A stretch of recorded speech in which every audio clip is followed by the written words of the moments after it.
Hey, this is Dave with the Shepherd School, and I've got a little Cetme front sight windage tip. Okay, Cetmes are kind of unique in that the front sight post is off center, so as you turn it to move up and down for elevation, it also moves left and right for windage. And it isn't very exact, but you know, it does work. But to do that, you need a tool, because the front sight has little indents that need to get grabbed onto. And so bought this tool. It's about $10, and basically it's just a little tube with prongs, just like a 4-prong sight tool for ARs.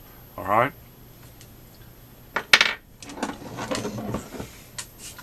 to access the front sight post, you have a hole here that the tool fits in, and so it can grab the holes in the front sight post. But I'll tell you, if you start turning this, you're going to break the tips off, because at the front there is a little indent screw.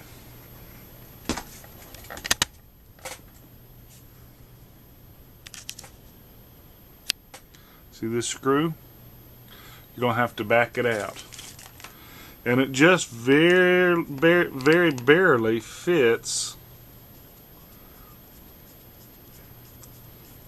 against the threads, so you don't want to tighten it too much, or you're going to mess everything up and break your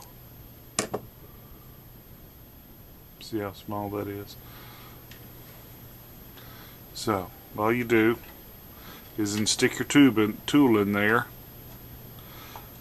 firmly press it up against the knobs, and then you just turn it to do your windage or your elevation.